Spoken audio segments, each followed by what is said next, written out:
देखिए, सबसे बड़ी बात यह है कि देश के प्रधानमंत्री वजीर आजम का जो इजराइल का दौरा था वो बड़ा अनटाइमली था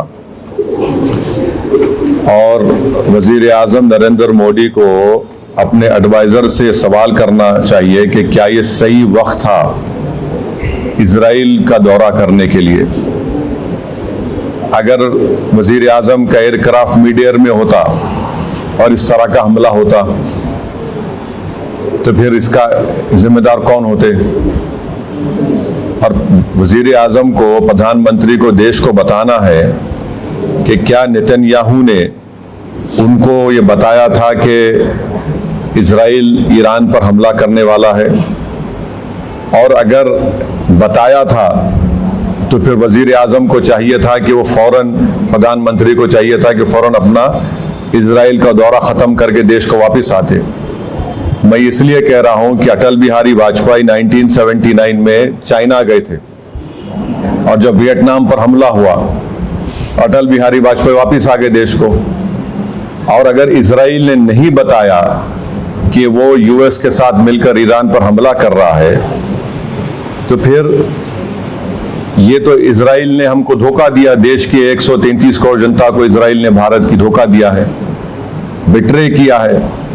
उन्होंने प्रधानमंत्री के विजिट को इस्तेमाल किया है ईरान पर अपने एक वल्गर अटैक के लिए, और उन्होंने प्रधानमंत्री के विजिट को इस्तेमाल किया है ईरान पर हमला करने के लिए, और जो जेनोसाइड उन्होंने फ़लस्तीनियों का किया है गाजा में उसको कवर अप करने के लिए। और तीसरा, उसमें मैसेज ये जाएगा कि भारत ईरान के साथ नहीं खड़ा है, भारत इजराइल के साथ खड़ा है। और भारत को क्या हासिल हो रहा है इस हमले से, बताइए। कुछ फायदा हुआ भारत को इस हमले से? छठी बात यह है कि 10 मिलियन भारत के नागरिक गल्फ कंट्रीज में रहते हैं, 10 मिलियन।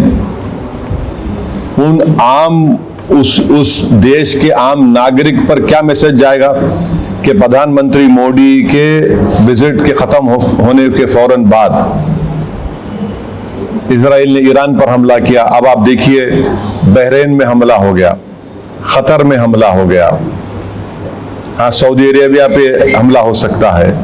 तो ये वहां की जनता को हम क्या पैगाम दे रहे हैं? हम तो हमेशा न्यूट्रल थे।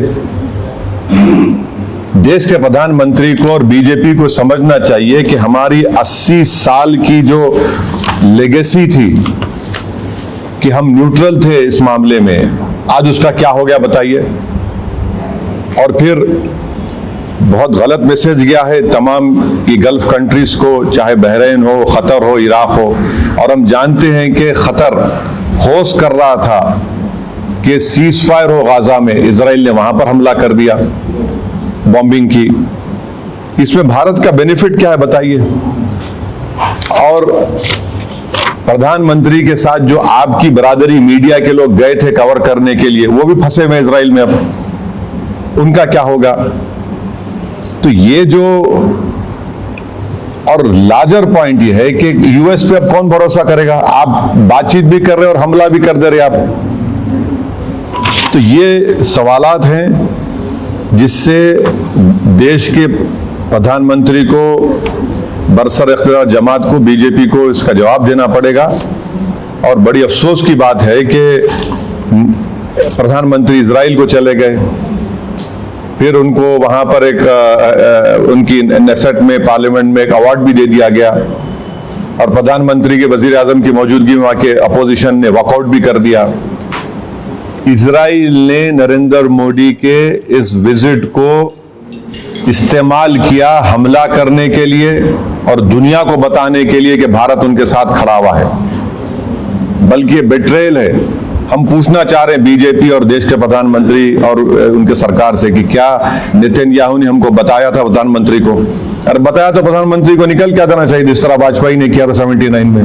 और अगर नहीं बताया तो फिर इजराइल ने इस्तेमाल किया हम लोगों को। ये बड़ी तकलीफ दे बात है। तो ये मुझे अब तक इसी पर यही कहना है।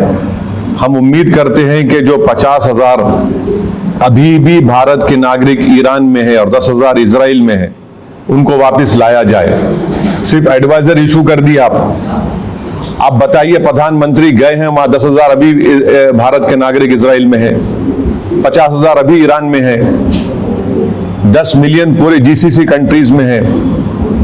किसको नुकसान होगा बताइए इससे? ये हमारे 10 मिलियन भारत के नागरिक अपनी गाढ़े खून पसीने की कमाई भारत को भी जाते हैं फॉरेन एक्सचेंज के तौर पर। नेशनल इंटरेस्ट क्या सर्व हुआ हमारा बताइए प्रधानमंत्री के जाने के बाद? ये हमारे सवालात हैं। Thank you very much.